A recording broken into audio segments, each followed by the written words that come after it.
Hi everyone, my name is Odi, and today I'm going to show how to use the operation class or operation library to do, you know, just error handling and whatnot. So to get started, we need Visual the operation library. Let's create a simple project. So let's create a folder.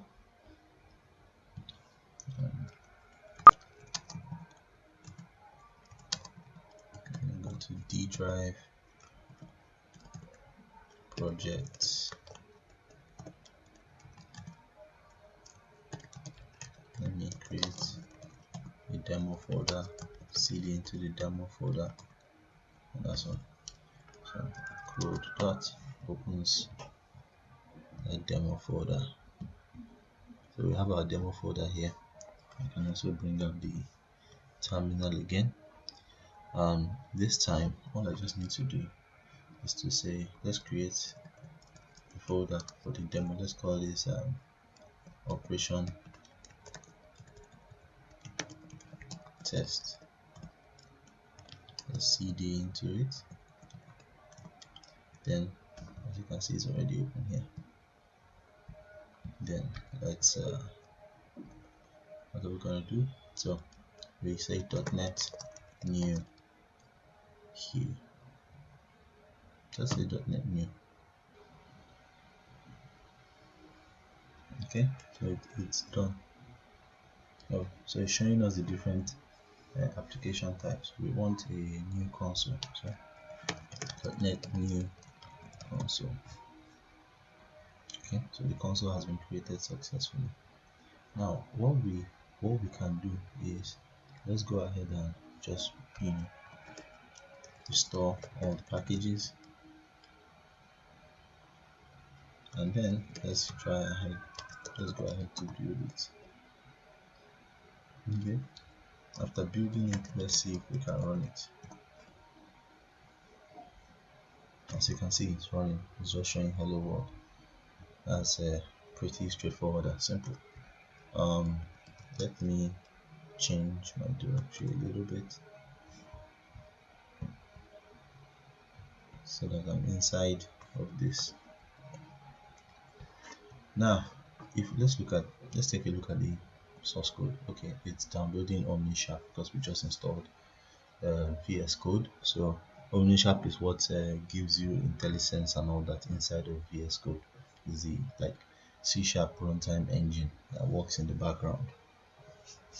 Alright, so it's done now. So let me close it and open it again. Yes, now that I've opened it, now I should have there's a name they call this thing again, lens. I should have code lens. Alright, now that we have console.writeline hello world, let's simply create a simple class. I come here, call this service. Okay, this will represent some kind of external service. So let's create it as a class, call it service. Essentially code I don't own, right? Let's say service has a function get value. Okay, and get value is supposed to return an int. Okay, and then we say return 5. Okay, let me make this static so that we don't have to start dealing with instance variables.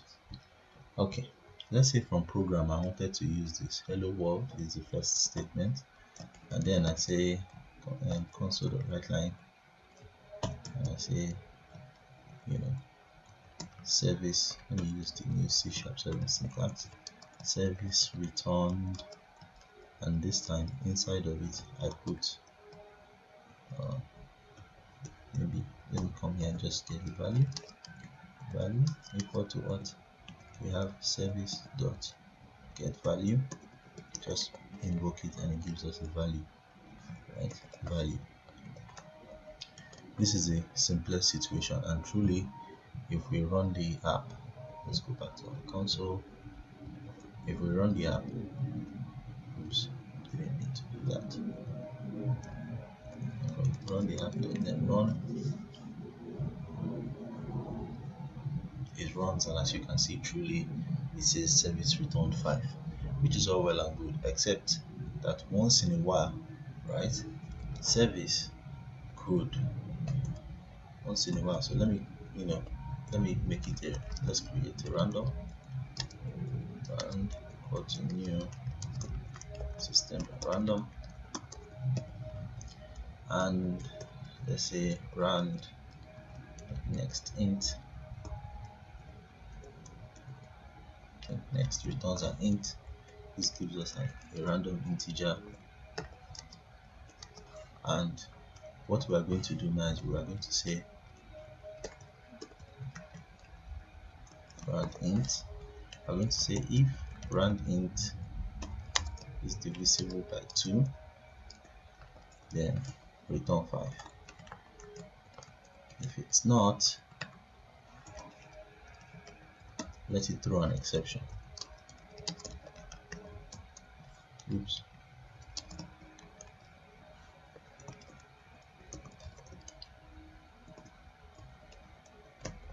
Okay. Let's say rand int was not even. Okay, so this is trying to simulate, like, situations in the real world where you're calling a service that you don't know, or you're calling code that doesn't belong to you, and there is no guarantee that it's going to return the correct thing, right? So if you run the app.net run, right, there's a good chance we get an exception.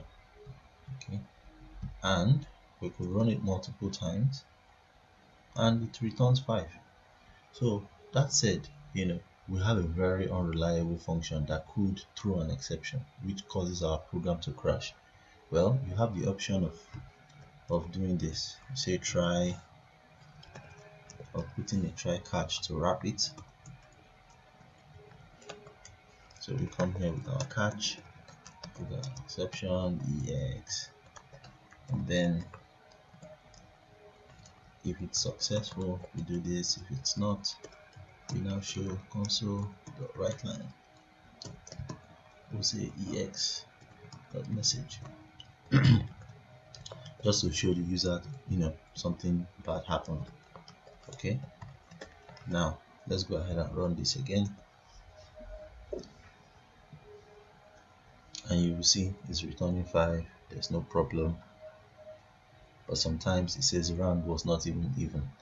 It's not even, which is all well and good. This works, but imagine if you had to replicate this try catch all over the place. You had to put it at every place where you called into this service. That could cause a catastrophic error. So it can even be more nefarious because of situations like also this as well. Situations where instead of throwing the exception, they store it, right, and create a new exception. You throw a new exception that says something like see inner exception for details, right, and they pass the original exception inside. Now what happens when we run the app in this scenario?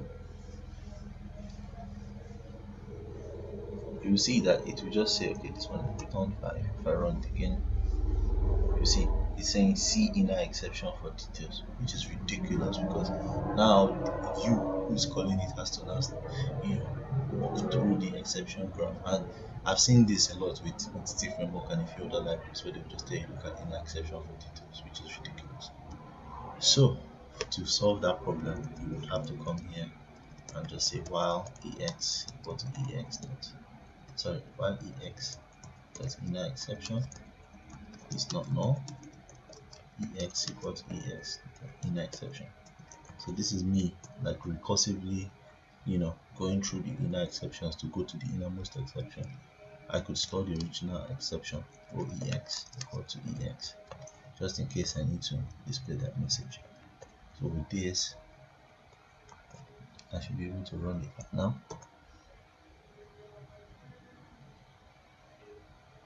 and it say is showing us the real exception now. Rand was not even. Rand was not even. Okay, this is all well and good, but this is too much boilerplates that you have to spread everywhere, you have to manage, and it starts to get hairy when you need to perform multiple operations. So let's say there is a get value and there is a static get string that takes the result of get value, which was an int. Okay, and now get string, all it does is to also repeat the same thing as well. It repeats the same. Okay, no, let's not repeat the same randomness, but you can get the idea here. So get string, all it does is return x.toString. Okay, now if I wanted to call this right immediately after calling this, I have to also come here and say let's say str equal to service dot get string and pass it my value, okay, which is the result of the first one. Okay, so doing it this way, if this one fails, it exits. If it moves on to the next one. If this also fails, it exits. So let's just put our str here and let's run the program. Okay,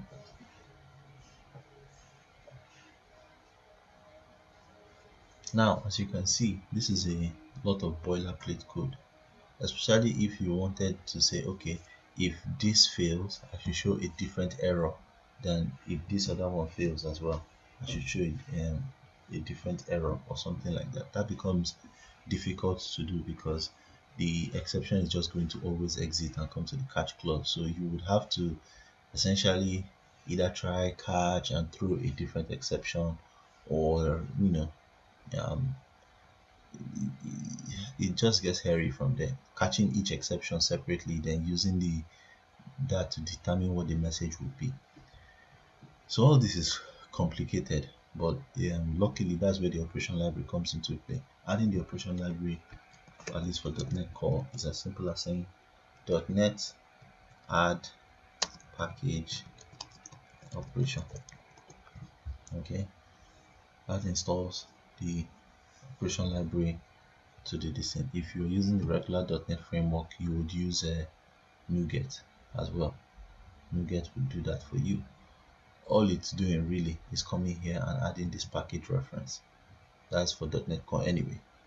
So now that we've installed operation, this now helps us because all we need to do is to come here and just say operation dot create. We pass a lambda in and we'll put what we want to happen inside. Okay,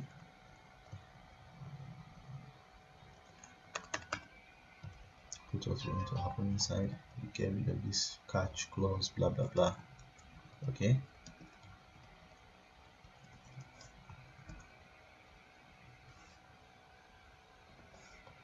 so let me close this up, open it again.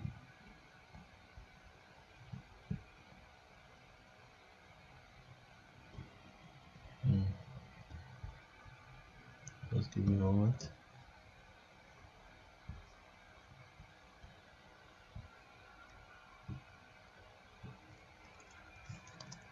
Let's call this operation equal to that. Let me build it one more time. .NET build. It should build. Yeah, it's building.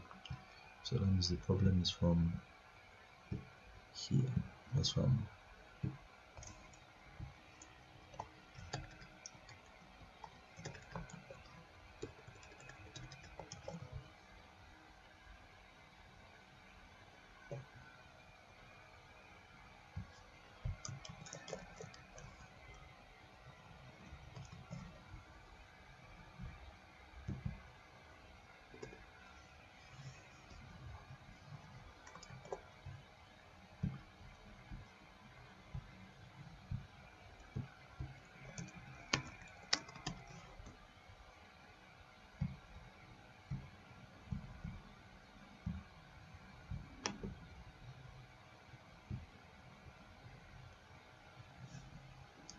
let me reopen it in VS Code so that let's see how that will work.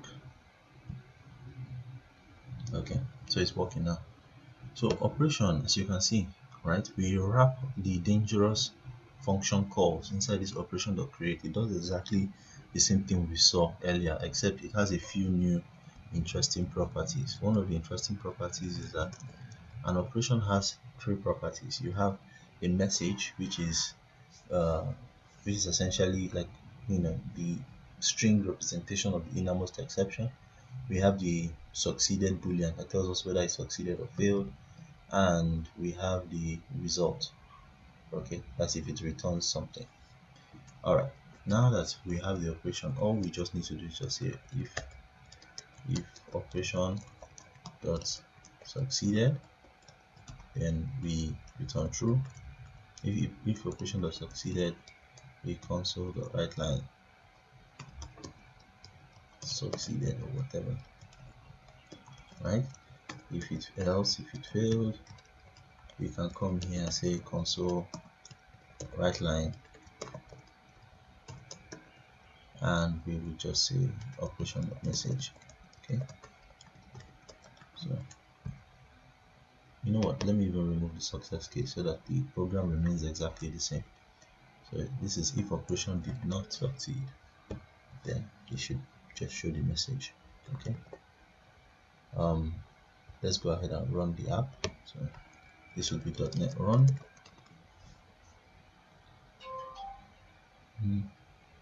Spend it in the file. Okay,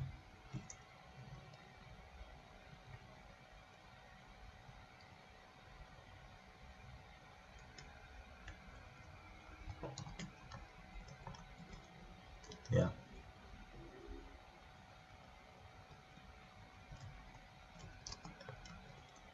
yeah, okay, okay. Chasing round was not even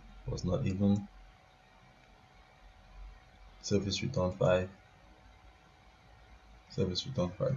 So as you can see, operation does all that error handling for us. You know, it could even be taken a step further by allowing you to, by saying that, okay, let us agree as a contract between me and the people I'm calling, that rather than return an int, because an int doesn't tell me anything about the method, it doesn't tell me that the method could actually throw an exception. And as you can see, an exception is an important part of this method. So what we could do is to say operation of int instead. Okay, that tells the caller that, look, oh, this thing could fail or this thing could pass. Okay, that even if you and your team, or if in your organization, you know, you follow this convention, it means that any method that doesn't return operation is by definition pure. So there is no, you know, given that this is an int to string is not going to throw an exception. Somebody who sees this method knows that they can call it without using any error handling around it, and that they would know for sure that it's safe, essentially. So this is a way of marking your methods as unsafe, so that whoever is calling it would you know, handle the failed event gracefully. So to do this, we just say operation. It's the exact same code, we just wrap it in an operation to create. Okay, and we just highlight all of this. It's exactly the same. Put it here, format it a little bit, and that's it. That's just it. The same function, just wrap it in operation.create, and it does all that error handling mechanism for you, so that the person on the outside, okay, can just call it gracefully. So that means I don't need all this anymore, right? Okay, so this now becomes operation, and now I can come here and say if operation succeeded. I can come here, put my service return string here as well. So instead of value, that would be operation dot to string, but operation dot result. Okay, that tells us the result of the previous operation, and all this remains the same. The else part of this if statement. would be console write line operation message. It's that simple. Let's remove all this. Now let's come here and run this app again. As you can see, it's capturing the errors correctly. Okay, but the advantage of this is that if you know you and people you are working with all agree, right, knowing fully well that a method returns an operation means that the caller has to handle the scenario where that particular where a particular failure happens. So it's a very nice way of encoding that so that someone on the outside does not just forget to handle exceptions and things start to blow up. Okay, but if that was all the operation library was doing, that would have been awesome. But the operation library does much more than that. Let's say, for example, get string is supposed to do some other manipulations, like it's supposed to, I don't know, maybe concatenate cops to it. So we have so to say x cops or whatever the case may be. But like the previous one, we say rand the next int new random dot next, and this is the next integer, just a random integer. And then interestingly, what we would do is we would say if it's divisible by 2, you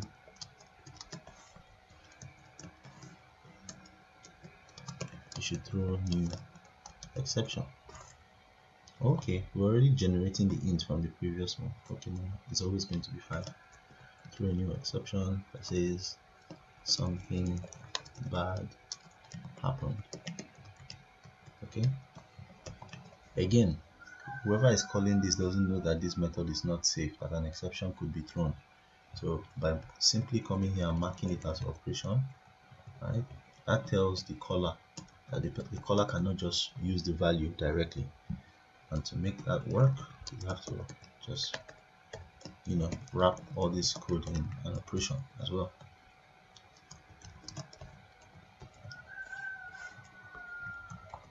So by doing this,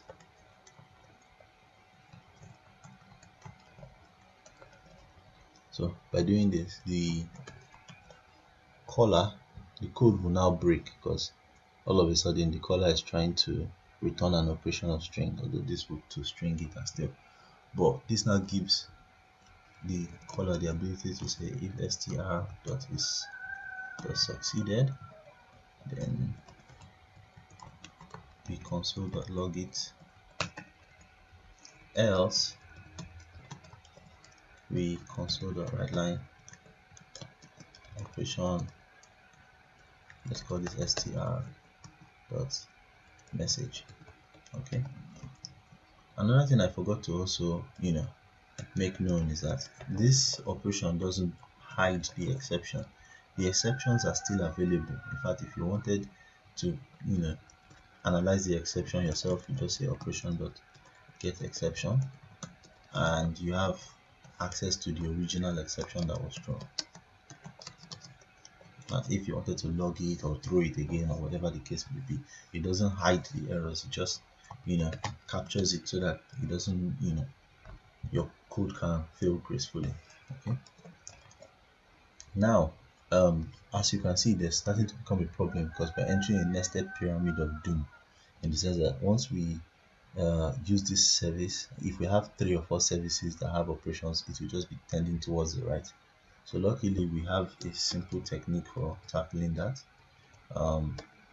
So simple technique for tackling that is to use operation.next. So one way we could do this is to say service dot say all ops equal to what? Service okay, we say service dot get value dot next, right? When you call next, it passes there are 2 versions of it, where it passes the result of the previous operation. So let's call this x, goes to, we now come here and say the x now is essentially this operation dot result. So we want to pass it into get string. So we say service dot get string, and we pass that x as well, and then, which is like next again. This now gives us the final result, because this was what do they call it, because this one just returned a regular operation and not an operation. Okay, it returns an operation of string, so we get the final string here. And finally, we can now do our console write line, and then put our string inside. So essentially just put this whole method there. Okay,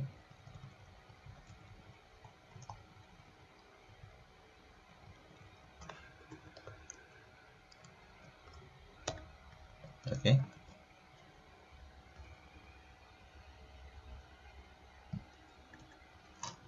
okay. This is much more succinct than this. I think the final thing we just need to do is to say if an error occurred, we say if all ops dot error, sorry, if all ops dot succeeded, then, or if it didn't succeed rather, then we want all ops dot message. Okay, so by doing it this way, if we run the app now, you will see that it's going to say something bad happened, which means it passed the first one. So it service or get value returned the value, but in the process of calling the get string, it failed, and then it just gave you the problem and the original and the exception that occurred in the workflow. So this is a very neat way of having like complicated workflows like that. So I could come here, right, just make it easier to understand, put it on multiple lines. So what this is saying is it will get that value, which returns an operation. It will move on to the next one, perform it. If that one fails, then the whole thing fails. Okay, but if the two succeed, then the whole thing succeeds. Let's change this a little bit. So rather than returning 5, it should return whatever is rand int. And here, rather than creating its own rand int, it will just check if x is divisible by 2. X is divisible by 2, throw new exception. So let me do the one last time. I'll need to figure out why, but anyway, let's taking it back to the way it was before. This should be get service get value.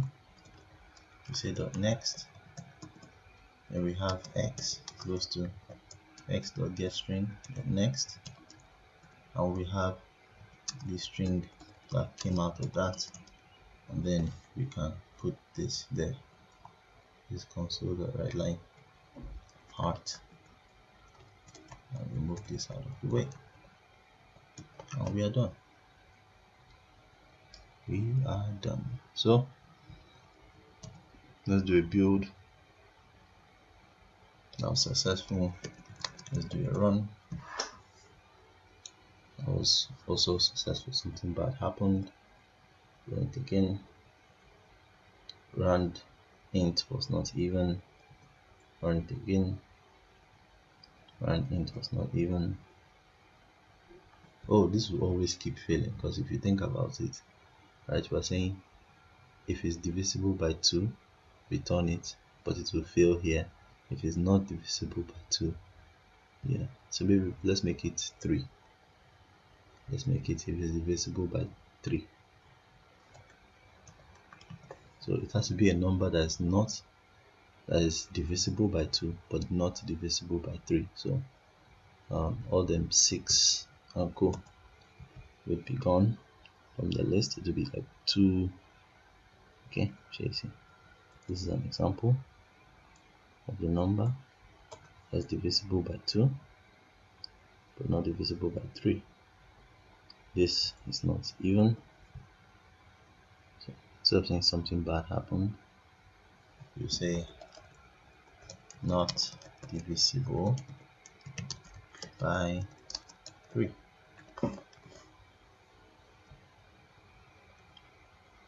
Let's go ahead and run it one last time.